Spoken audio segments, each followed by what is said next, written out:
Hello, good afternoon, ladies and gentlemen. It's great to see you here in Berlin, and a warm welcome to everyone joining us online. I'm Shiulie Ghosh. I'm delighted to be hosting this panel discussion sponsored by Roche at the World Health Summit. I don't think I need to tell anyone here that non-communicable diseases pose one of the most pressing global health and economic challenges of our time. NCDs cost 41 million lives annually, and they're expected to cost some 47 trillion US dollars in global economy by 2030.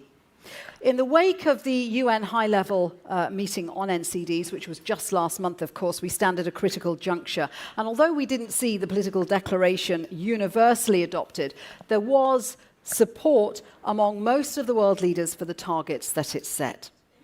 But how we reach those targets, that is the challenge. Traditional health financing models are insufficient against the rising tide of cancer, of diabetes, of hypertension, cardiovascular diseases, other chronic conditions. So we have to move beyond conventional thinking to develop sustainable health outcomes and build stronger, more resilient societies. So to that end, we have an excellent panel of speakers from across the sectors who will be exploring how we should be rethinking governance and financing models for NCDs. Now, we'll also be pausing for questions and comments at a couple of points during the discussion. So please have your perspectives ready if you want to pose any questions to the panel, because we really, really want to hear your points of view. So let me introduce you now to our speakers. On my immediate right, Seth Berkley, Senior Advisor to the Pandemic Center at the Brown University School of Public Health. Francesca Colombo, Head of the Health Division at the Organization for Economic Cooperation and Development, the OECD. Mohammed Yaqub Janabi, Regional Director for Africa at the World Health Organization. And Tamara Schudel, VP and Head of Global Policy at Roche and Global Ambassador for the G20, G7 Health and Development Partnership. And the keen-eyed among you will notice the empty chair at the end. We are expecting Agnès Souka, Director of Health and Social Protection at the French Development Agency. She's been unavoidably detained, but we are hoping that she's going to join us at some point during the discussion. So if you see someone coming up the stairs and sneaking into that chair, just pay it no attention. It's all part of the plan. Okay, so let's start with some opening questions for each of my speakers. And Seth, I'm going to have to start with you. I've got to ask. I mean, you are best known for your work in vaccines and COVID and pandemic. What are you doing on a non-communicable disease panel? I got lost. No, actually, it's very interesting because, of course, my passion is still with vaccines, and we need to continue to work on trying to improve the reduction in infectious diseases. But we've seen a 70% reduction in infectious disease deaths. And as a result of that, we've seen under 5 mortality rate go way down. We've seen life expectancies increase. And the result of that is more and more people are dying from NCDs.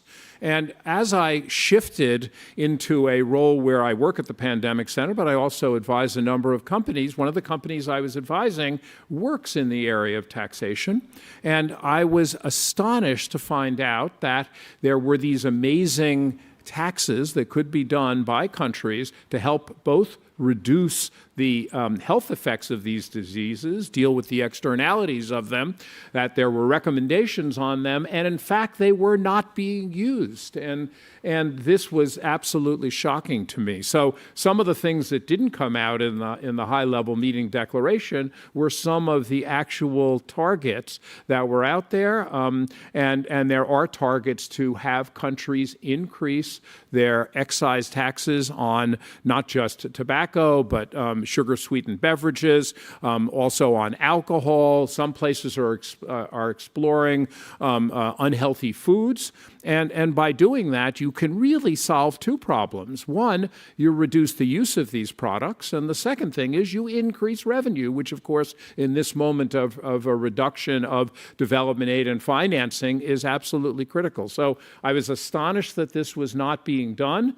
And I do understand there are some reasons reasons, which we'll get into, why they're not being done, but this is something that every single country should be doing. We will definitely talk about what they're not being done, the least of the reasons, which is that governments don't like talking about taxes with voters, but absolutely it is one of the models that has been proposed in the declaration.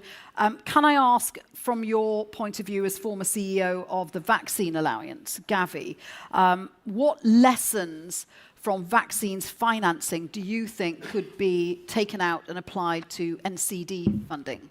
Well, obviously, we need to build the same type of momentum that we were able to do with vaccines. Vaccines are now the most widely distributed health intervention in the world. 90% of families have access to a routine vaccine system.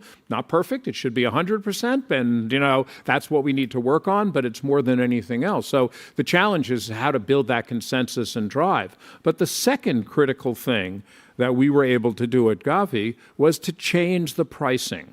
So if you look at the 11 vaccines that WHO recommends for everybody to get, every child to get in the world, they cost about $1,300 US. We actually are able to provide them in high quality for $24 US. Right. That difference has been enormous in allowing countries to be able to afford it. And in doing that, what we went from were 5 manufacturers supplying us at the beginning of Gavi to now having, about 20 different manufacturers, now mostly in developing countries providing it. So one of the things that we need to see a shift here is we need to continue to have R&D, we need to continue to have innovation, but we also need to be to work on getting to price points that allow these to be even more cost effective than they already are. Seth, thank you for the moment. Francesca, good to see you again. I should say Francesca was on an earlier panel with me, and I can tell you she has all the figures at her fingertips. So what is your day? Sorry, I've built you up there now. No. But I know you can. You will come through. What does your data say about the most impacttive ways to invest in healthcare? And first of all, I should say, you said healthcare. I would say in health systems. Policies, health systems. Prevention. Yeah, exactly. But right. Because you mentioned healthcare, I think I should say something on that. It's true that we have quite a lot of work, including at OECD, but not only us, on things like returning investments and cost effectiveness of investing in prevention, so in public health interventions, although for a number of interventions, actually the data is still, to be improved and so forth. So even in that space, there is more to be done. When it comes to healthcare, which actually is the majority of the spending in budgets and in health systems, well, we know very little about what really delivers the best returns on investments and what is the best also way to design health system response. We know that primary care is good. We know that we need to try to shift from a acute care-based system and so forth. But it's true that for that vast majority of spending, we're a little bit started in I would not say in a vacuum, but it's very difficult to know, where really are the biggest returns on investments. I wanted to say something, however, also on return on investments per se, and I say because we do a lot of work on that. We look at co-benefits that spending on prevention and public health interventions have for labor markets, productivity, for GDP growth. We are going to develop part of the models that we have also to look at human capital formations, and all of that are important arguments that we hope the decision makers can use. I would say that, however, that is also not enough to really move the needle. You need to have a broader framework for understanding how decisions are made that consider, yes, return on investments, yes, the co-benefits, but also things like, is this sort of intervention the one that deliver the greatest, biggest, in terms just even of sheer magnitude, impacts on the health of populations? Some interventions can be incredibly cost-effective, but their health benefits, it's relatively small. To others, they might be less cost effective, but have. So I think, and with all that, we do work on that. It's not the necessary you need to choose, that's the most cost effective. Sometimes there are others that are maybe a bit less cost effective, but actually have a much bigger impact in terms of the populations. And differ according to country. Exactly. There are other things, and it's part of work that we have done with policymakers to see, okay, what can be a good framework for decision making, but the equity implications that an intervention has. It's like, is the intervention the one that helps more to reduce inequalities? That's one that needs to keep in consideration. The feasibility, which is technical feasibility, political feasibility, obviously, I don't want to enter this, but some interventions, and that's countries different very much, and we may like it or not, but some are easier implemented in some settings than in others. And it does not mean that we should not keep on saying, well, there are some interventions which are very, very good, but we should also acknowledge that there is a political feasibility. Is that a problem when you're trying to, because your work is about advising governments and policymakers about the best value for money on health policies. Why then is it so difficult for governments to prioritize NCDs? I understand that they have a range of priorities, but NCDs, preventing NCDs, must be one of the biggest returns on investment that you could have. There are a lot of things. If we look at prevention in particular, there are a lot of reasons why it's difficult sometimes to prioritize. Some are systemic issues, the fact that interventions in public health in prevention deliver returns, some immediate, but most of them are in a longer time frame. And so we know that the time frame at which Ministry of Health and Finance and the budget cycle, but even the political cycle, are much shorter. There are also issues of how to really account for, externalities, the positive and negative externalities. It's a little bit of so things which accrue beyond the immediate impact of the interventions. It's very difficult sometimes to calculate that.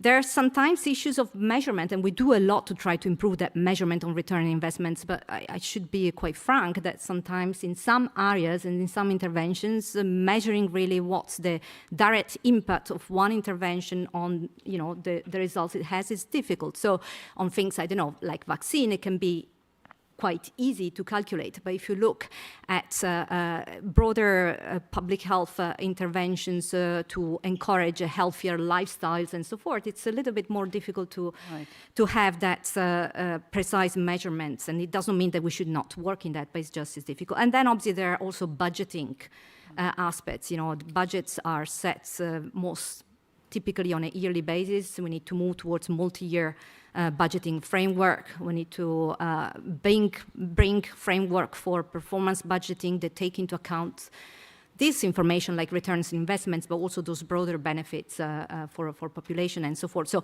we need to act on the budgeting systems, not just in terms of, okay, those are the, if you want, the economic motivations and the returns on investments and so forth. Yeah, just changing the whole system. Yeah. Francesca, thank you very much indeed for that. That's a great point to bring in you, Mohammed. We had the UNGA meeting last month. We had the political declaration. What is the WHO's view on the financing commitments made by government leaders to tackling NCDs? No, thank you for the question. Maybe before I touch that one, I should touch a little bit. Our continent has been very unfortunate, I can say, because while we were still fighting for the communicable diseases, the non-communicable diseases came in, leave alone the climate changes and everything. Now, if you look, most of our countries, the 47 member states of Afro plus the other 6, which makes 55, we're on the EMBRO side. Most of them got independence around 60s. Around 60s, the lifespan of Africa was, 45, 50 at most. With development, it went up. Now you're talking of mid-60s. So you have people living longer. Yeah. And you know the consequences of living longer. Now, while we were developing, apart from importing technology, we started to import the McDonald's. We started to change our lifestyle. Personally, when I was little, I used to run to school. Today, my kids, if they're not taken by school bus, they're taken by my driver. We used to play around after school, just play around football and everything. Now, my kids are using PS5. So literally, they don't need friends. Yeah. Now, this is where the continent is caught all of a sudden. You are pretty aware, 32% of our continent today, they are either obese or overweight. You are talking of 500 million. It's predicted by 2050, we are going to be 2.5 billion. Now, most of our developing countries, I've been CEO of the largest hospital in East Africa, Muhimbili National Hospital. The continent concentrated on the tertiary side, hospital, MRIs, CT scans, and the primary health care, where the prevention is supposed to be, is not there. Now, I can give you a typical. Dialysis is $70 per session. You have 3 sessions. Because your kidneys have been damaged by high blood pressure. Your kidneys have been damaged by diabetes. So it's a nightmare, in short. Now, let me go to your question. Well, I mean, actually, I'm really interested to know, after you've painted the picture of Africa, how is Africa, therefore, unlocking ways of dealing with this? Yeah, now, this is where your root question comes from. Yes, we just came from New York, UNGA. I had a lot of commitment sentences, but declarations, I know we didn't make declarations this time, but declarations, they are declarations. Less than 12% of the budgets in the member states are spent on NCDs. Abuja Declaration, I think it's 2 decades now. I can tell you less than 10 countries who that 15% they declared has been given. So really what we are doing now in WHO is and I talk with the ministers, I talk with a few presidents whom I happen to meet. The responsibility of health is with the respective countries, the government. The donors, WHO, CDC, Africa, we are just there to complement. And I believe strongly, for our continent, we need to invest a lot on primary health care, because 70% of our populations, they live there. I need to catch diabetes at the very early stage. So what we are trying to do now is to integrate all the NCDs. And sometimes you say, what happened beginning of this year when our big donors on our voluntary contribution pulled out? I believe this is the greatest opportunity for the continent, because now we accelerated to integrate these services. I want to pick high blood pressure right there in the beginning. I want to pick, because if I can pick using a simple technology, the good thing about the continent is mobile telephones coverage is massive. It's very technological. Very. So can we use the technology, pick on blood sugar, because I have to say, being a clinician, and coincidentally I'm an intervention cardiologist, technology now is going to change. We are going to use saliva. They are piloting to test blood sugar to avoid the SP. So if I can pick high blood sugar, not diabetes, because you have about 10 to 12 years before you get diabetes. You have insulin resistance, then pre-diabetes before you get the food. But Mohammed, I mean, getting this technology and financing this technology, this is the problem. This is why we're here. Seth mentioned taxation, and this is a tool that's very much mentioned in the political declaration. Taxation on alcohol, taxation on tobacco as revenue-raising devices. Is that being used substantially through Africa? And if not, why not? It's a yes and no, because... Hedging your bets there. Yes and no. Yes and no. Because you are touching to something which has got a political issue. Because we are talking of taxation of alcohol, we are talking taxation of tobacco. Tobacco won't be very much. Africa does not smoke that much. That's something very strange, and I don't know why. If I can tell you my own country, Tanzania, maybe less than 1% people who smoke, and in big cities. Now, the problem is with alcohol and the sugary, because, sugar has got addiction. This is where we are. And they're big industries as well. Yeah, and the big industries to fight with, because you are talking breweries of alcohol. They are one of the big donors sometimes of corporate social responsibility. So you touch them, it got its effect too. So we are trying to talk with the government. I don't take it as a 100 meters race. Okay. I take it more of a marathon, but we'll reach there. Well, this is something I do want to explore more with all of you. But I'm going to bring Tamara in here because Tamara, Roche, obviously a company focused on developing new medicines for NCDs, some quite exciting stuff that you've got in R&D. How do you and how does industry make the economic case for governments to invest in this kind of innovation? Thank you, Shiulie, and thank you to everybody. It's a pleasure to be here. How do we change the narrative from cost to innovation, to cost to investment? It is the most pressing challenge of our time.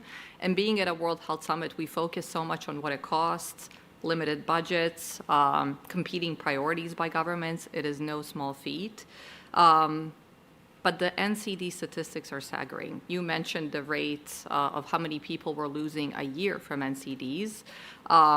You also mentioned that we are projected to have NCDs cost $47 trillion US dollars. And this is not just a health statistic. These are lives, livelihoods. It's a threat to global prosperity. It's a threat to the world resilience, especially post-COVID. We've seen what that can do.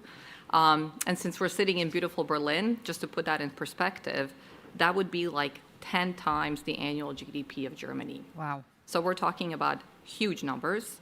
And as a global health community, we have to find a way to shift the narrative from cost to investment. And health innovation, for us, is very much one of the smartest investments countries can make, health systems can make, because they're strategically positioned to be economic drivers, not just improve health outcomes, but really drive resilient economies. And for NCDs, we look at two particular things. One, shifting this narrative to make sure that we're talking to all of government. When we attend health summits, health congresses, we often talk in echo chambers. We have a lot of like-minded individuals. We're convinced of the path and the journey, but we have to broaden that discussion to include all parts of government, including finance ministers, because the health benefits from innovation and healthcare prevention interventions, they're not only returning health outcome benefits, they're actually producing economic returns, resilient societies. So we need all of government to care. And just on a previous panel, one of the speakers said, often we have the Minister of Health begging the finance minister for budget. Wouldn't it be great if it was the other way around? It's such a smart point. If finance minister wanted to give more money for the health minister to fix more health problems, wouldn't that be a nice shift to the dialogue? And we have the statistics. We know the McKinsey Institute estimates for every $1 invested in health, the return can be between $2 and $4 in economic benefit. So we have the data. And by 2050, we expect that interventions could add 11 trillion to global GDP. Wow. That's like adding 2.5 German economies to the world. So again, staggering numbers, the economic case is there. From a health care company perspective, we try to be better at collecting this data to really demonstrate to government why it is a smart investment. So one of the things we've done with our own data is looking at HER2-positive breast cancer. And what does that mean in providing innovative medicines for HER2-positive breast cancer, not only in terms of the survival rates and health outcomes it improves, but we also estimate that it generates billions in GDP gain by enabling these very patients to return to work, to be productive members of society. And it was touched upon earlier. I think prevention and early interventions are going to be key to not only generating better outcomes, but return people to their lives, to their work, to their families, but also the limited budgets we have, or whatever additional budget we put in, that we can really make that go a long way. It is just smart. So something like cancer or any neuroscience disease, the earlier you catch it, the better health outcomes, and the further your investment goes, because those patients can actually go back to living their lives and being contributing members of society. You can totally change the trajectory of disease by catching it early, and less budget spent on treatment. So lost my train of thought there while they were sorting out your microphone. Look, one of the things that we talk a lot about is the growing impetus for industry to partner with various stakeholders. You mentioned government there. These public-private partnerships are key in things like price points, in access to medicines. No point having innovations if no one can get to them. Do you have examples of what are effective partnerships, and especially in low and middle income countries? What works? Absolutely. I mean, piloting is critical, and we have supported many different initiatives around the globe. Some work, some didn't, and that's okay. We need to continue to learn to see what is scalable. One of my favorite examples is what we've done in Kenya with Empower Clinics. And when I say clinics, it's like a room with a curtain that's painted pink, right? But a designated space in a hospital where we wanted to encourage screening and early diagnosis. So we started with cervical and breast cancer, knowing this was the highest burden in terms of NCD rise in the country. And then we noticed the women were being accompanied by their husbands to the appointment. So we said, extend that to prostate. We don't offer medicines in prostate, but somebody does. Catch them. And then we extended that to diabetes and hypertension, because a woman shows up with many different signs in that screening process. So if she's already there, please let's make sure that we're really looking how to detect high sugar levels before it turns into diabetes. And this was critical in partnering with the local community. First, to remove taboos of breast exams, right? So we worked with the blind community to give them jobs, but also because it was a blind population, women felt less of an issue having breast examinations. Yeah. But also making sure we partnered with government institutions, that they were willing to invest and put some of their own skin in the game, if you will, to making sure that these programs become successful. We've been able to scale them across Kenya. We've been able to integrate them digitally and bring on other partners for disease areas we don't cover. So it is one of my favorite examples, and I hope we can use them in more countries. The other one, when we talk about funding and financing, hopefully we'll have more discussion so I can give more examples. But it's starting small, just to show the government that it is a smart investment. So in Nigeria, we partnered with the local government, with the World Bank, and us as a company to establish a cancer fund for Nigeria. Right. And it was really to say whoever is diagnosed with cancer can get access to proper treatment and interventions. And the fund was successful in its first round, that the government said it is a good investment and we will replenish the fund. And the reason that worked is because when patients know they don't have to pay out of pocket, they're going earlier to check what's wrong with me. What are these symptoms?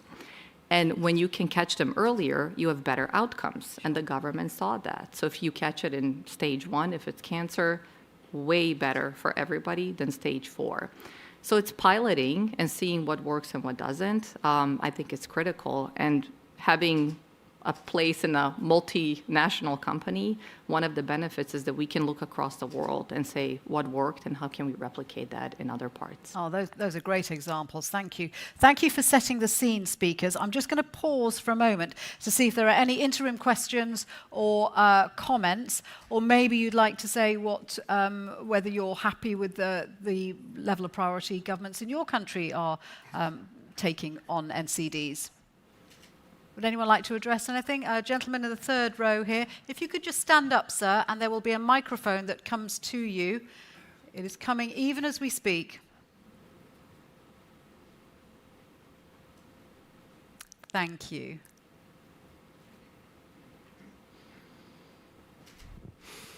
Thank you. Thank you. Thank you very much. That really is an amazing discussion. And thank you so much, Tamara, for what you just have highlighted. One of the things I really just wanted to bring to further discussion here, on not just finding the money, actually allocating the money according to priorities. And what Tamara's just actually highlighted is community engagement. And I think this really is a very important aspect, because we know with NCDs, prevention and early detection is obviously, the essence. The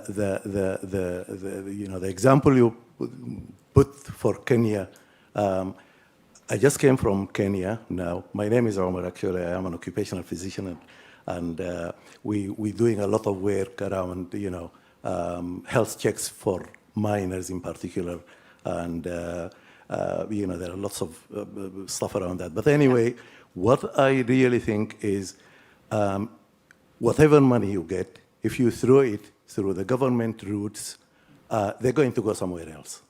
Because, as it is said, brilliant, shining, glassy tower is much more attractive to politicians than something on the ground. Absolutely. And honestly, I'm saying it from an experience. So properly targeting money and community engagement, I think those are really important points. Do you mind if I let the... Yeah, of course. Yeah, thank you. So this is something that we touched on a little bit earlier, Francesca, in one of our earlier panels about the need for public awareness and health literacy in their own needs as well on the ground, which can very often sway politicians as to where they should put the money. So, no, absolutely, I completely agree on the issues of community engagement, and it's true that health systems, and if you look, I work particularly on high-income countries, and there are lessons not to be learned from what was done there, because the health system were built as responding to sickness and with a very hospital-focused system, which is all but community-based and primary care and anticipation and so forth. So in a way, we need to skip generations of reform and be much more about that engagement with the community, that building and crowding in also the community individuals, as actor themselves of the change in a health system. So it's the whole idea of having health systems which are centered around people and not centered around what providers or hospitals can do. It's a complete mind shift that we really need to achieve. I mean, the difficult issues is getting there. And you're right, if you build a shiny hospital that you can inaugurate, but not only, there are also a number of patients themselves that sometimes think, if I have something, well, I'm going to run to the hospital. So it's that building of literacy, also on the patients themselves, combined with the community engagement, which I think we need to make much more progress on, Seth, do you want to add to that? Yeah, we have to go back to the fundamentals. The fundamentals are about 70 or 80% of the health problems can be dealt with, and this is not the prevention, this is the health problems can be dealt in the primary healthcare system. And both Francesca and Mohammed have talked about this desire to create the system that the West has, which is you create these big teaching hospitals and secondary hospitals, tertiary hospitals, and people want to go to them, and that becomes the focus. It takes all of the money, but that's not how you solve the problem. So, there's been a movement towards something called progressive universalism. And this is an important point from my perspective, because what you want is to shift to primary healthcare. But if you just say, oh, we need, primary healthcare everywhere doing everything, what you have to do is you have resources, and those resources ought to be used as efficiently as possible on interventions that matter. And that's why getting cost-effective interventions, to your point, in place are there. But with that, you can begin to show success, even in places that have relatively small budgets. And that's the way one has to think about it. And if you can turn it on its head like that, you can see a much more efficient outcome from the interventions. Absolutely. Thank you very much for the question. Right, I'm going to involve all of you now, panelists, so feel free to chip in, because what I want to do is talk about various challenges, various solutions, and I want to get all your points of view. So let us start with the UN Political Declaration on NCDs. Okay, so this sets targets for things like reducing tobacco users, uncontrolled hypertension, increasing mental health treatment. Are the targets ambitious enough? Seth, why don't I start with you? No. Yes. We'd love to get the American point of view for obvious reasons. The targets have been negotiated down, and the issue here is we need to call it what it is. And if you look at things like tobacco is, I mean, we recently wrote a report in Lancet called Global Health 2050, and I loved one of the lines from there because they said, well, people say sugar's the new tobacco and sitting is the new tobacco and et cetera, and no, tobacco is the new tobacco. This is still the single greatest cause of loss of life, and we just got to call it like that. And so at the end, you need to deal with people who are heavily addicted, and they have those addictions. You'd like to see them stop smoking, but critically, you got to keep the new generations from starting smoking. And the way to do that is to put in place the type of taxation systems. And the issue is 87% of people now who are in countries that have taxes, the tobacco is cheaper or at the same cost as it was in 2019. So what we're seeing is the systems aren't working. And why is that? Is because we don't have effective taxation systems that allow to make sure that people can't work their way around it. The largest tobacco use now by region is actually in Europe now, because we've actually seen in Africa reductions, we've seen in Asia big reductions. And so given that, what we need are track and trace systems with the ability to have a security, physical security activities, and then a system to enforce this. If you do that, the estimates are that you could raise $3.7 trillion over the next 5 years and reduce smoking deaths. So that's an example of the magnitude we're talking about, but there's a lot of smoke and mirrors around it and everything else. And I could say the same for sugar, I could say the same for alcohol, I could say the same for unhealthy foods, et cetera. So this is one set of solutions that have to be done in addition to the other things we've talked about. Should it have been more ambitious? Should it have talked about other taxation, sugars, trans fatty acids? Absolutely. Mohammed, do you think it went far enough? No. First of all, I have to just the audience, when you say I've got a sweet tooth, you don't have a sweet tooth. You are addicted to sugar. So at WHO, we really advocate this best buy intervention is a set of cost-effective, high-impact measures for NCDs, and we really advocate for this taxation because at the end of the day, there is the same tax which you can come and reinvest again on health. So for me, I don't think it's an overambitious or the bar is too high. I think actually the bar was supposed to be higher years back. And really, if we can succeed on this, now the meaning of Minister of Health will be really Minister of Health, because currently, debatable. Is it Minister of Health or Minister of Diseases? Good point. That's very pointed. Francesco, how do you, taxation is not a popular tool often amongst politicians who are also are trying to navigate that tricky relationship with big industries like the food industries, etc. Well, absolutely. That's what you say. The implementability sometimes is difficult. It does not mean that it's not cost effective. So, all the work that we have done on different type of interventions. And I would like to stress, though, that again, the work we have done both in relation to obesity, harmful alcohol consumptions, and so forth, the greatest returns that you get is from a package of interventions. So it's not just by saying, okay, if we implement fiscal policies, that is going to be delivering the best results and that's it. It's really from combining a mix of interventions that could be more regularly or fiscal together with others which are about more communications, mass media campaigns and all sorts of these things. That's where you get the biggest returns.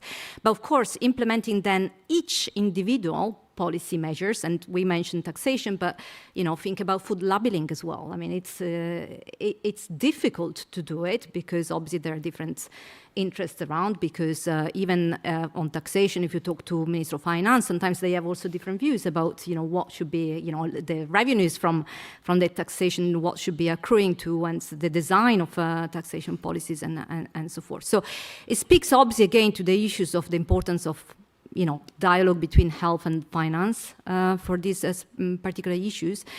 But it speaks to the point also of looking very much at country level. What are the, what is also the feasibility, and where can we, push the boundaries a bit of that feasibilities, but also trying to implement some quick wins as well. And I think that's really quite crucial. I mean, having global targets is clearly very important to mobilize the attention, but down the line is the implementation. It's the implementation, level, yes. at country level, which will make a difference. And there are lots of difficult issues to address about, in some cases, even practical design. I mean, taxation policies, yes, from harmful alcohol consumption, it's quite straightforward for tobacco.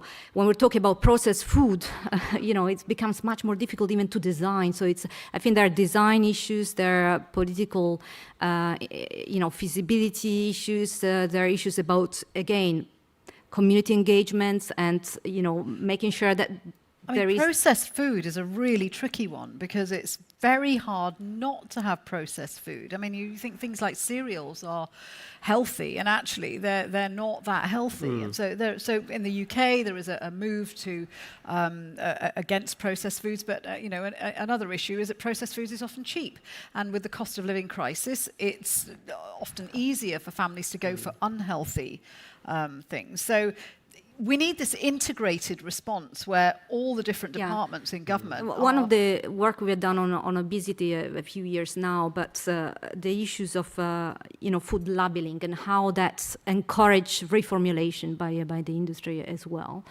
That's what I say. Well, you need to have a mix of different interventions and a package then of interventions. Then you work on the political feasibility of implementing. But mislabeling. It says, low fat might be low fat, but it's chock full of sugar, and so people are often misled. But this is where technology can really help. We talked about the importance of innovation. I must say, I consider myself pretty well educated as a physician.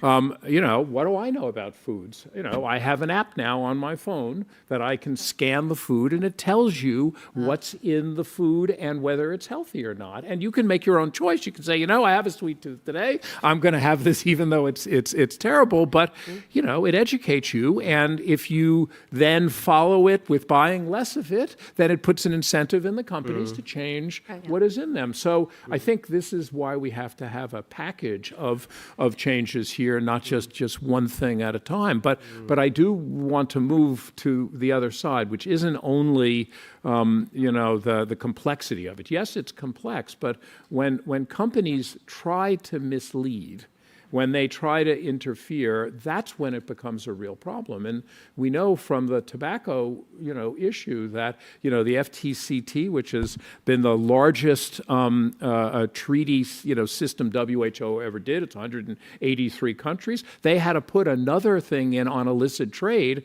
because of the way systems were trying to work outside of it. And this is where having, systems in place to allow efficient monitoring and then, having the ability to enforce it is so important. And when you do that, it works and it's cost effective. But you have to do that. And where you don't do that, you end up with situations where you have interventions that don't amount to anything, don't make change. In fact, you may see smoking increase in those settings.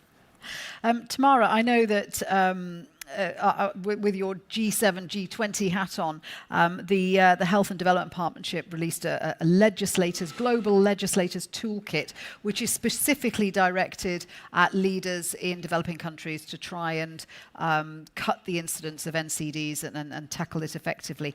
What kind of measures is that proposing? So one of the things that is the most difficult, and we had this discussion this morning as well, is taking political declarations at a global level, high-level policy frameworks, and making them workable at the country level. It can be overwhelming, it's complex, we collect so much data, evidence, there's best buys. So under the partnership, one of the things we wanted to tackle is really talking to the parliamentarians, the legislators, people that are in charge of imposing laws, and making some of these high-level commitments and declarations into something workable for them. So the partnership produced one almost 2 years ago on AMR, antimicrobial resistance, and because it was so simple in the recommendations of how you, as a politician, a parliament member sitting designing laws, can translate this into your local context, we decided to do one on NCDs, especially in the lead up to the high-level meeting this year at the UN. And this is a simple toolkit that talks about some of the issues here, including taxation, of how you can be looking at your legislation and actually implementing laws to help advance the NCD agenda, referring to WHO best buys and all the other policy frameworks we have. It was developed with politicians and with different stakeholders around the table to make sure that it is digestible. And we just started rolling it out a couple of months ago, and the feedback has been phenomenal, where we even have heads of state saying, could you come and do a session with my parliament based on this toolkit, because that's what it's going to take. It's going to take tailored messages to different audiences. So what I tell a physician is going to be very different to what I have to say to a politician, and making that really digestible in pieces for them. So I encourage you to Google it. I don't know if we can share a link, and please do disseminate it, because it is something that we need to be just maximizing the tools we have so that at the local level they can make something meaningful for them. So for me, it's not even about, was the last declaration ambitious enough? It's the 4th time this meeting is happening, right? We have targets. We know what needs to be done. It's more, what do we do on the ground level, and how do we all become better advocates to raise awareness of the problem? Because if we do that, if we couple awareness with legislation, with different mechanisms and tools, that's that whole package approach which Seth mentioned you have to take.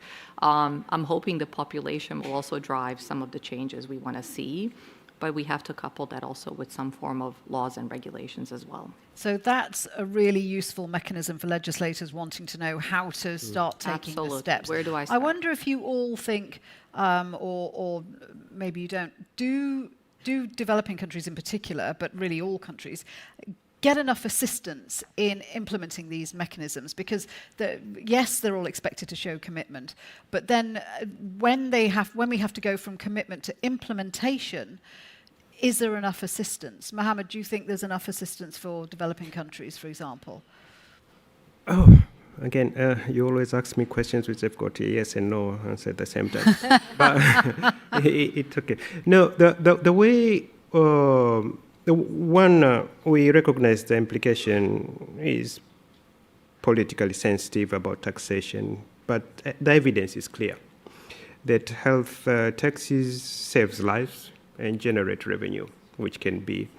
But so we are supporting the member states. We are showing them evidence, and sometimes you go a little bit down and give some primitive but very impactful. I'll cite one. I'd say, now, what's the point of extending lifespan in the continent, and people working hard to get the pension, and then you get a stroke, and then your driver will be enjoying your good car because you can't drive. You cannot climb to the stairs. So I think it's sinking down, and I believe awareness, as Harris just put it, we continue to give awareness. And I think this is where our partners, our donors, and really have to play part to help us on the. We have to invest on primary health care, which has to come to universal health coverage. Because I was talking with the minister just before he came here, we had our regional committee in Lusaka. I said, this time around, we have to change our thinking. A hypertensive patient in Nairobi, in Accra, in Abuja, is not going to worry somebody in Washington. This is not Ebola. This is our problem. Expensive.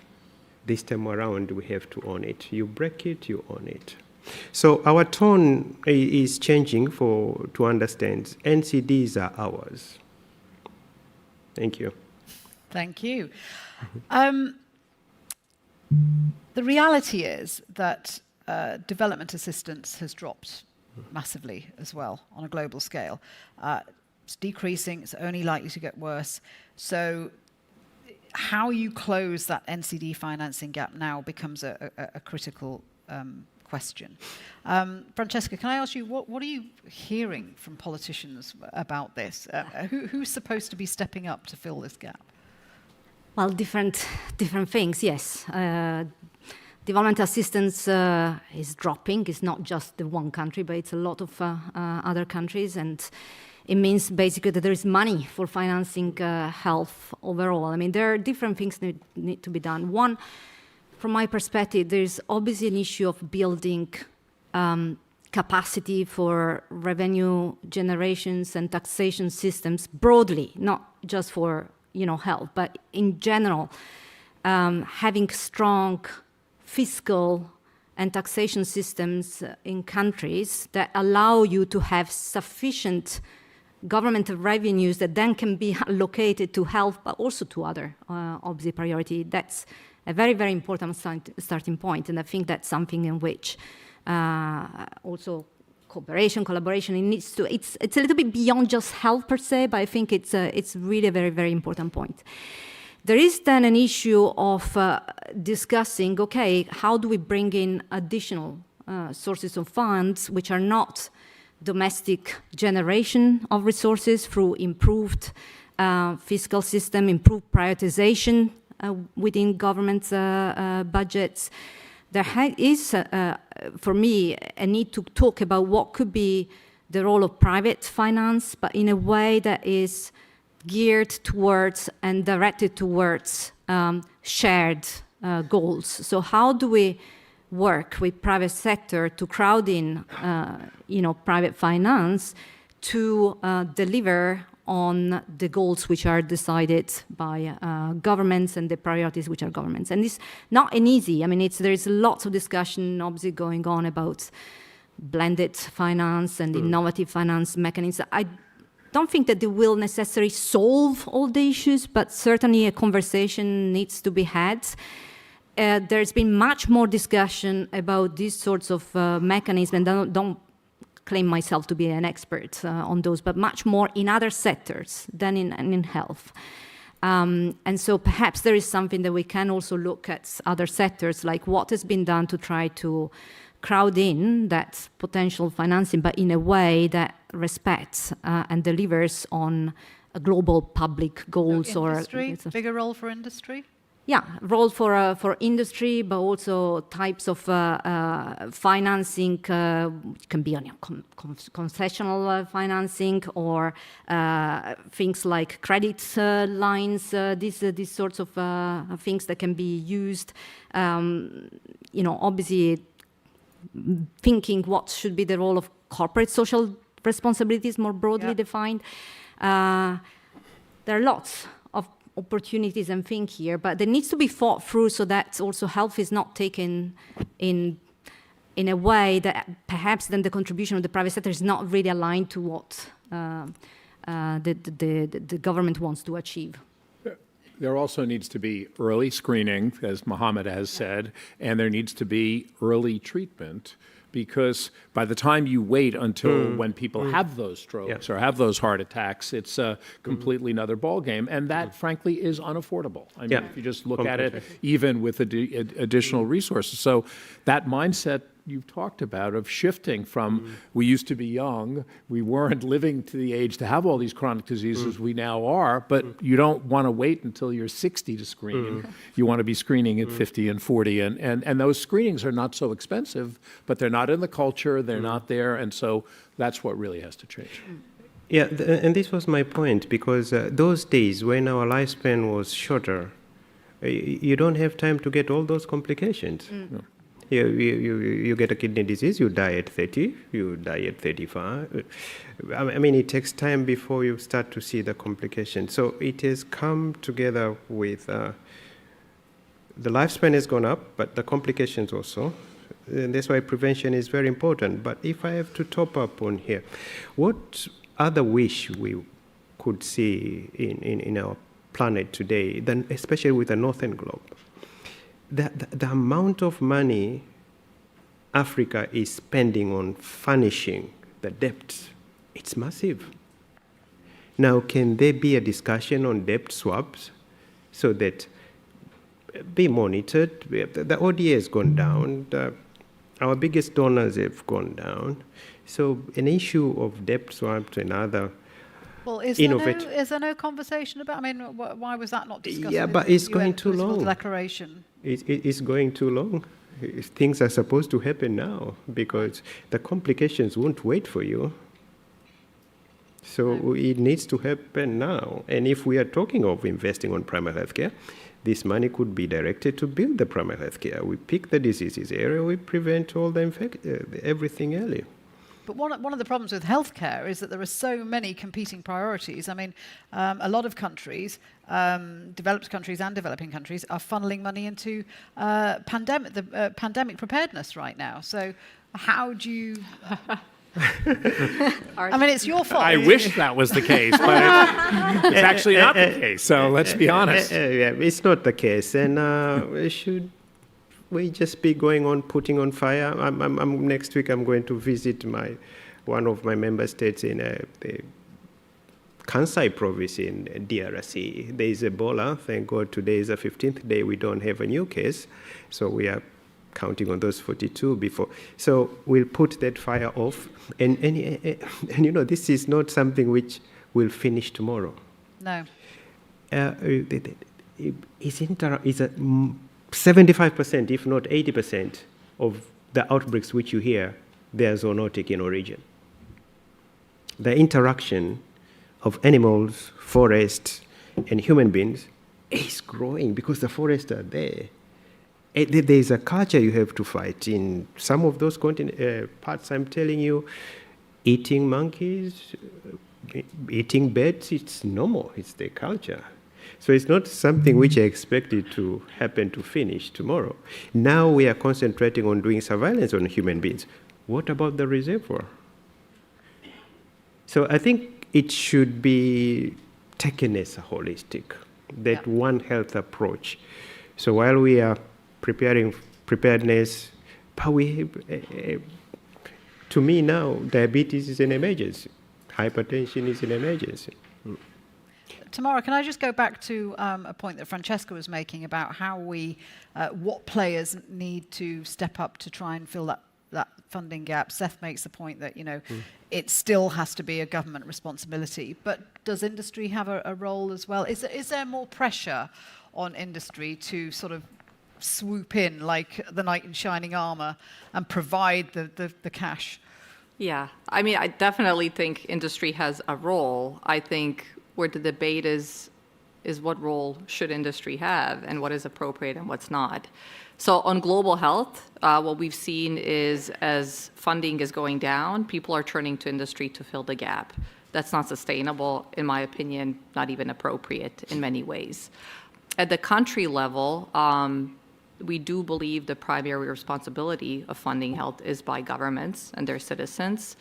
That is not to say that industry has no role. One of the things we bring to the table is definitely expertise and evidence and data, especially, again, if you work for a multinational company, we can tell you what we see around the world and what's working and what's not. So definitely a catalyst role. The other one is using the evidence and data we have to give ideas of how this can be differently done. So one of the examples is private insurance. Right? For a long time, we had countries and insurance companies that did not want to give insurance to cancer patients because innovation hadn't evolved, they die. Not a good business case. So we collected data to show them actually with latest interventions, if you do cover this, the outcomes are great. Those patients live. So there is a business case for that. And we've spent a lot of years, more than 15 years now, collecting that data and going to countries to discuss with them why this is a proper policy path, not to replace public financing, but to supplement. For those that want to buy insurance, they should be able to get insurance for non-communicable diseases. The other thing which we definitely do and can do is piloting, providing seed funding to see how it works, to see if an approach is the right one, rather it be blended financing or, like I talked about, the Nigeria Cancer Fund, to demonstrate. But I don't think it should be a CSR approach by companies, and I don't think I, as a personal, not speaking on behalf of my company, but as a citizen, I don't want to have to rely on one company or one sector to see if they will or they won't. I want to make sure my government has a path that I can access health and that financing is in place. So private sector has a role to play. We bring a lot of expertise. We work with so many actors in the system. We can definitely be a catalyst. We can help with data sharing and generation and with seed funding as appropriate. The other piece is, of course, on access, what access schemes we have for the interventions we hold. And again, these are best done at the local level. But you need the involvement of the local government, because if they're not putting any investment in, we know, we've tried it, it's not sustainable. It's a pilot, that's where it starts, and that's where it ends. Thank you. I'm going to come to the audience in just a second. I just want to ask one more question of the panel, because I think we do need to address this. Does the fact that there wasn't consensus on the political declaration, does that stall its momentum towards tackling NCDs?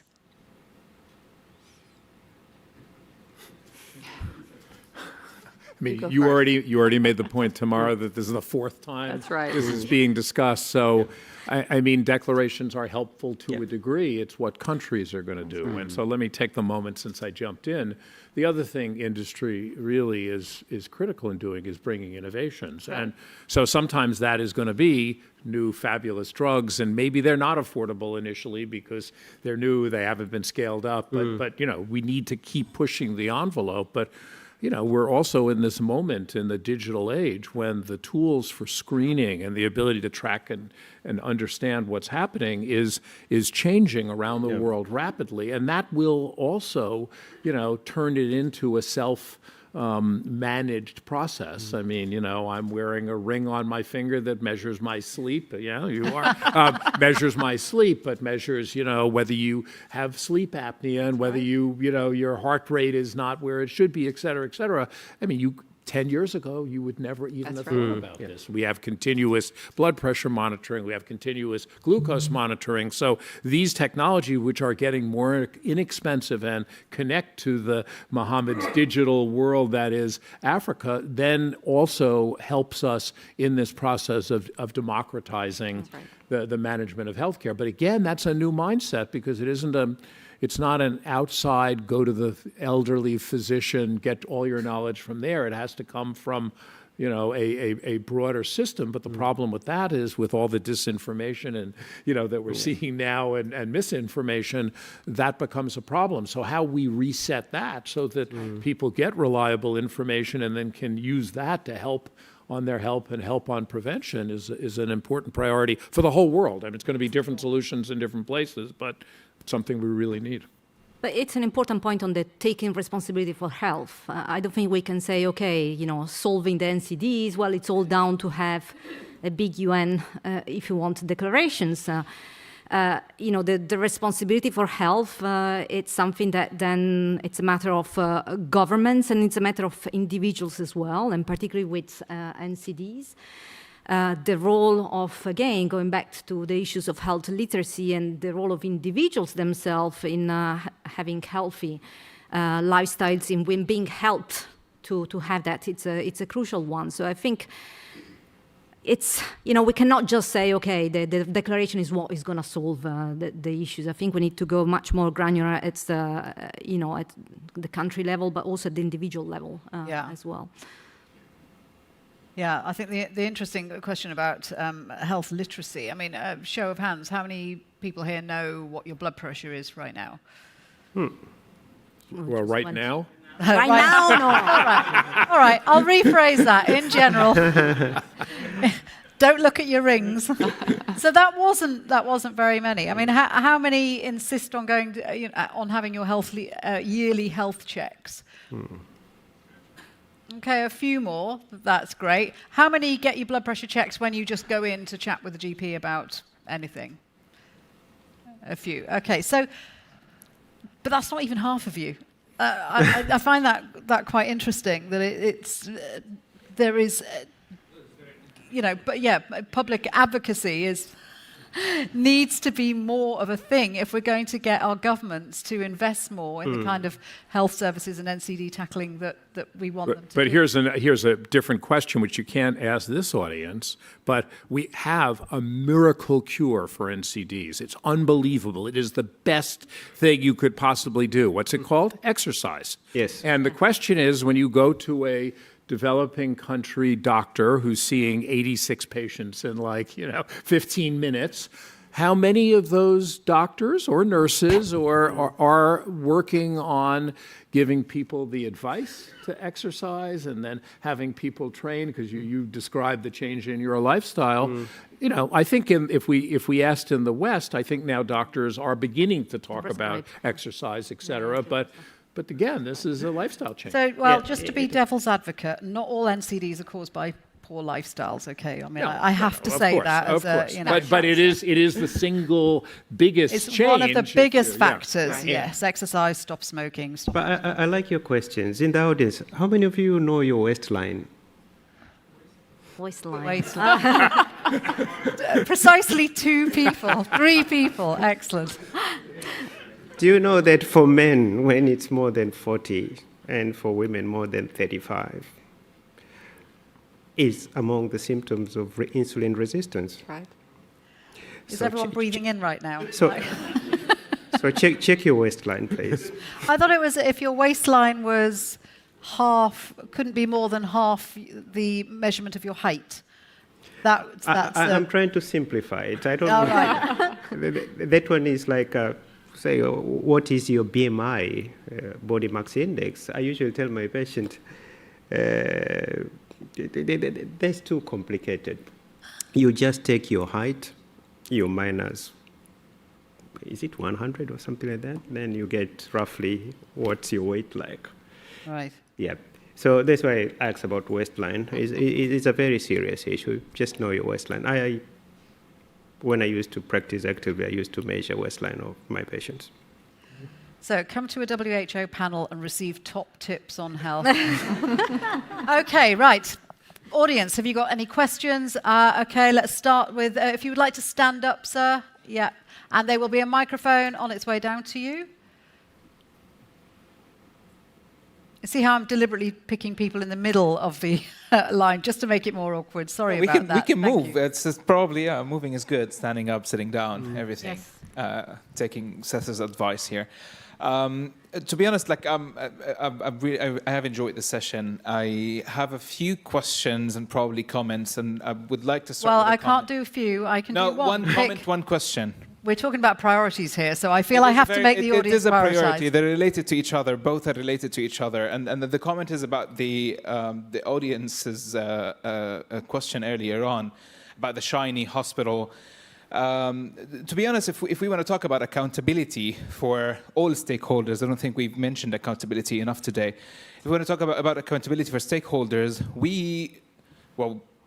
patients living with non-communicable. I live with diabetes myself, by the way. But we would also appreciate a big park that I can run in, that I can use, that my doctor can advise me to go to. I would appreciate if the taxation is, if the revenue of taxation is being spent on biomarkets that could potentially benefit the population. So I think the question, again, for all of you here, is around accountability. How do we ensure that we include people living with non-communicable diseases in strategic investments? And how do we make sure that they hold their governments accountable, that they hold you as stakeholders accountable, their doctors, the organizations that work towards them? That would probably be very important when it comes to commitments that we want to make towards them. Okay, lovely. That's a great question. So strategic investments in a holistic approach, which cuts across all the sectors, and accountability when we don't get that. Who would like to tackle that? But two different things here. But clearly, when we're talking about the health of population, we're talking about a lot of interventions which are outside of the health sector, and urban planning, it's a fundamental one. And so, you know, if you look at some cities have now gone the way, and here it's where the co-benefit discussions come in, because you as health officials or, you know, people working in health can talk to mayors or people at local level and say, look, there are some benefits which are clearly health benefits, but also benefits for the environments and, you know, benefits for having, you know, avoided the congestions, the car congestions, by having a more redesign of urban and then of cities. Obviously, it's easier said than done, but a number of countries have actually done it. A number of mayors have pushed for having a redesign of the cities to allow to have much more green space, more pedestrian areas, walkable. And I think it's those, you know, win-win or, you know, co-benefits or how you want to call it, that resonate with people working in other government departments or in a local level with mayors and decision-making at a local level. And I think we need to step up that taking of health, not just from the Ministry of Health perspective. And I mean, we have mentioned this, but it's not just the financing, it's not just the taxations, but it's also in things like, for example, urban planning, absolutely. Yep. I mean, it's interesting because going back to the revolution that was HIV, one of the early changes that occurred was the involvement of people living with HIV in the discussions, and that really changed everything. But in a sense, it was simpler because, to your question, is it people living with diabetes? Is it type 1, type 2? Is it people who are pre-diabetic, as we talked about? Is it people with obesity or risk factor for diabetes? You know, so you have a much more complicated set of discussions and issues, and for each one of those, there's going to be different wants, you know, and solutions and all of that. So I like what Francesca said, because I think in a way, you know, we should be designing, my view, cities to be more healthy and to allow that, but also how do you combine that with more economical and, you know, all of the things that are there. So this would be hopefully a broader societal conversation that now brings the factorial issues in it to make, you know, life better, if I want to call it that, which includes health, but includes livability and all the other things. Yeah. Okay. Another question from the audience. Right at the front here. And then I'll come to the lady in pink. If you stand up, sir, so we can identify, thank you. Hello, my name is Chernob. I'm a healthcare lawyer and registered nurse in the Washington, D.C. area.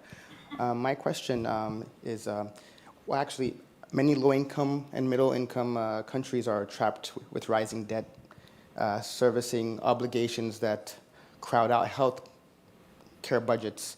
In a multipolar financing landscape, what legal and policy mechanisms could ensure health spending is protected? For example, as Dr. Yakubu said, debt for health swaps or bringing health budget floors down so that countries are forced to choose, are not forced to choose between paying creditors and focusing on their populations? Thank you. Great question. Mohammed, can I pass that one to you?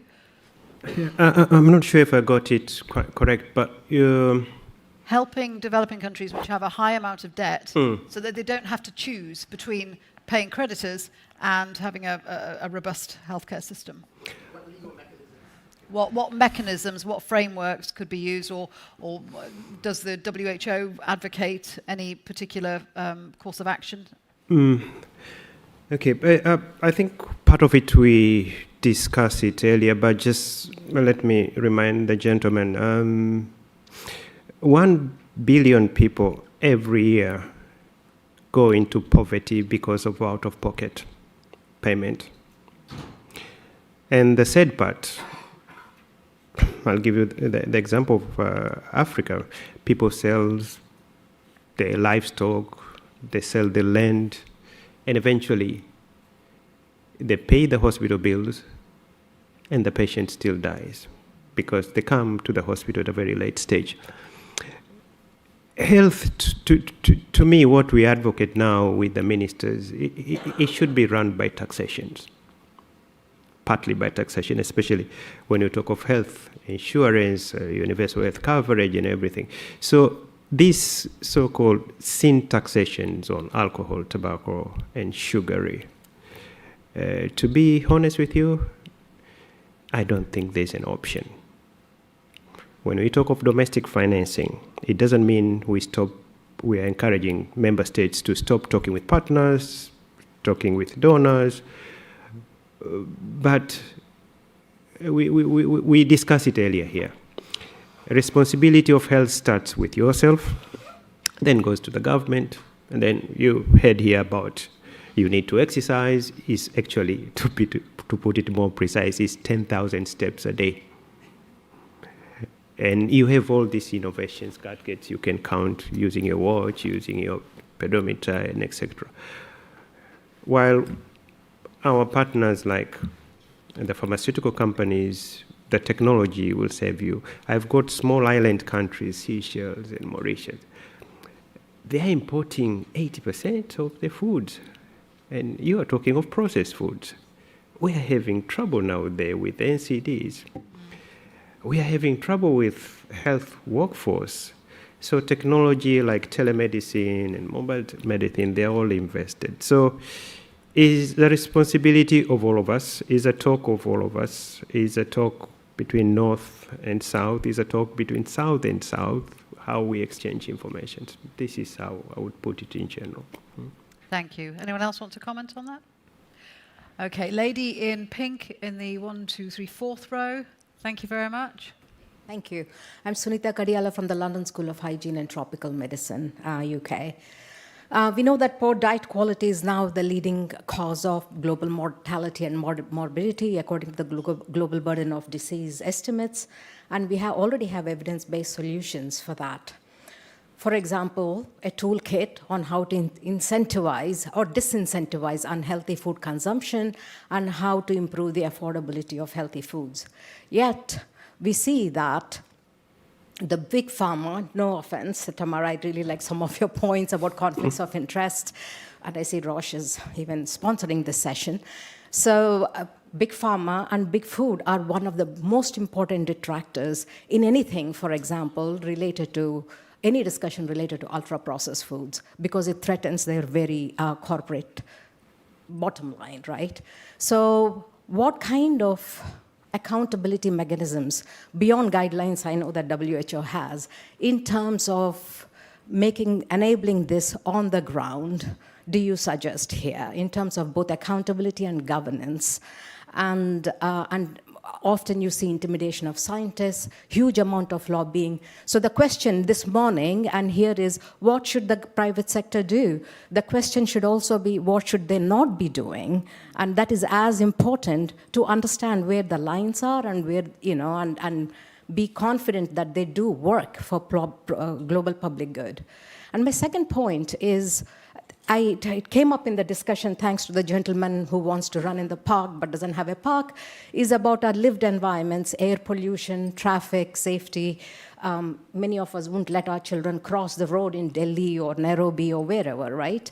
So, and of course, there's a landmark social determinants of health framework in terms from WHO, and yet I think that a lot more needs to be thought through in the context of NCDs as well, and we're just beginning to unpack that, as opposed to sleep trackers and 10,000 steps, etc. Thank you very much for a lovely discussion. Thank you. Okay, so there are two completely different questions there, and this is where my age becomes a problem, because I will forget your second one when we've dealt with the first one.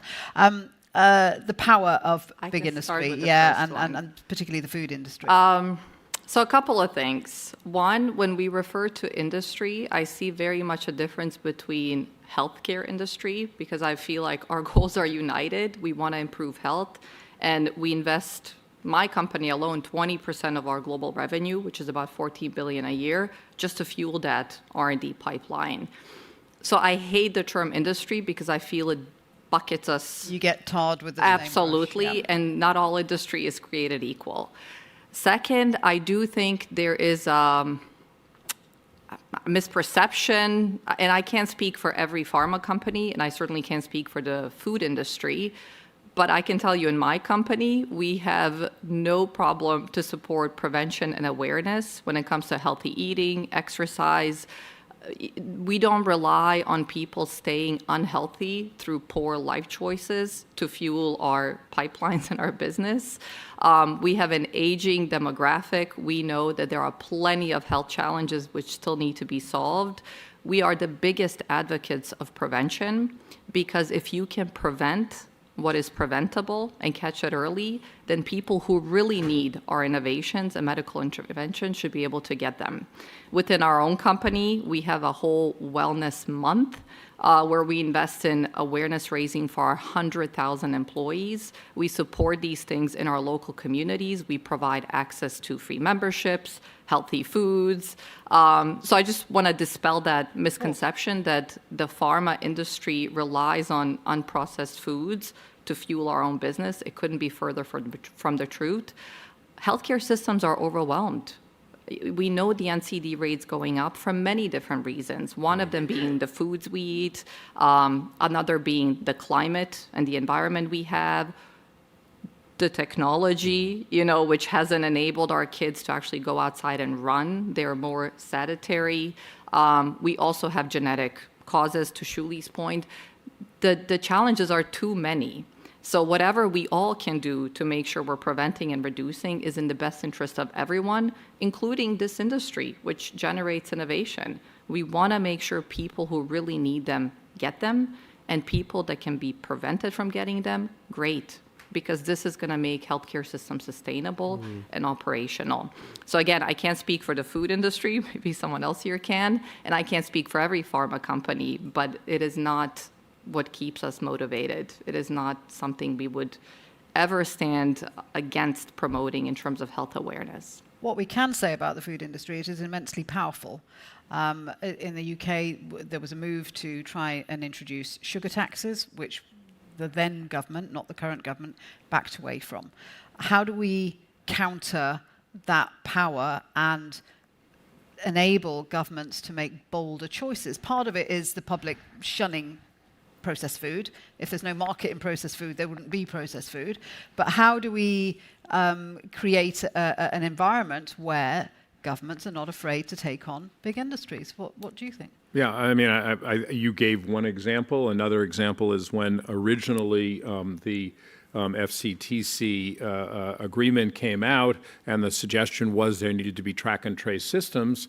Industry set up their own track and trace system, and that which they then control and use to, ultimately assure that it's not very effective in what it does. And so the real challenge here is how do you insulate governments, which are supposed to be there for the people, from those who want to stop it from doing things. And there's been, the opposite effect. We've seen, bigger and bigger effects of financing and, at least in my own country, unlimited amounts of donations allowed and things like that that are making a real difference. And so we do have to go back to a situation where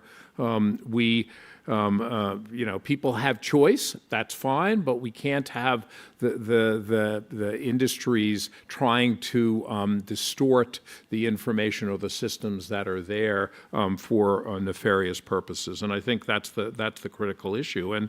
And for me on the food stuff, it's a much more complicated question on what's healthy and what's not, and all of that. But at the end, we need the education, we need the ability to have that knowledge, and then based on that, hopefully a change in behavior. I mean, it was interesting that a number of years ago, one of the big movements was to try to get fresh fruits and vegetables into areas of low income because they just weren't available. So it's one thing to say to somebody, you should eat more fruits and vegetables, but if you have... Well, this comes down to the social determinants factors that the speaker was talking about. One of the reasons why people in certain neighborhoods don't eat fresh food and vegetables is there are no fresh food and vegetable shops in their area that they can go to. But that gets also back to urban planning and trying to have a holistic approach. Right. Yes. Francesca, do you want to add to that? Yeah, I mean, obviously, it's one thing that governments can do is to use the threat of, more regulation, more use of fiscal policies to encourage, for example, reformulation.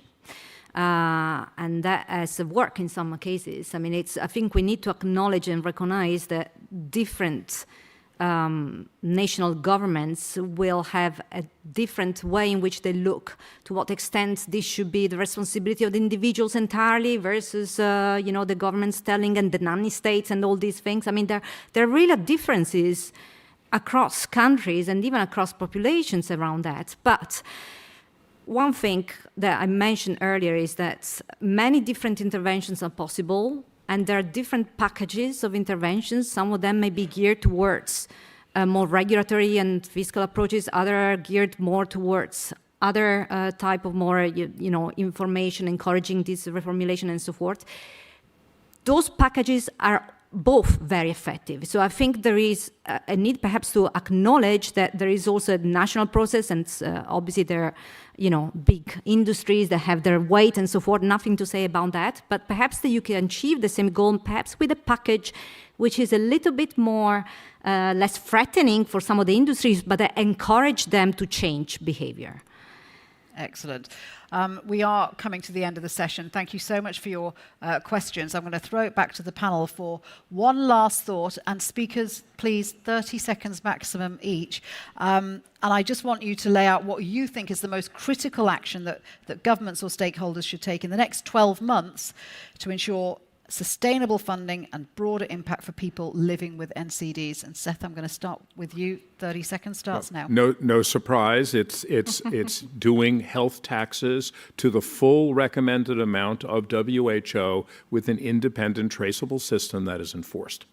Thank you. That was brilliant. Less than 30 seconds. Thank you. Francesca. And the fact that you have packages of interventions that really make a difference, they are cost effective, they will help us move forward. So, whether you choose a package which is more leaning in one way or the other, they exist. So there's no excuse for not doing. Thank you. Mohammed. Maybe to move from declaration to implementation. Well, that was short and sweet. Since we don't have a declaration anyway, right? That's right. Thank you very much. And Tamara. If you let me cheat, I'll say two, but they'll be quick. One, more evidence generation. I know I said it a few times already. Governments respond to economic arguments. So it's wonderful to have OECD that generates reports that governments refer to. We need more of this evidence. They need to see the economic benefit. And then it goes to the whole of government approach. And the second is real partnerships, not MOUs, not just round tables, but real partnerships on the ground that drive meaningful change so we really can implement some of the global commitments. Thank you very much indeed to all my speakers, and we really hope that you found it informative and that it's given you some ideas and talking points to take away. I hope you've had a great afternoon here at the summit, but for now, please give my speakers one last round of applause.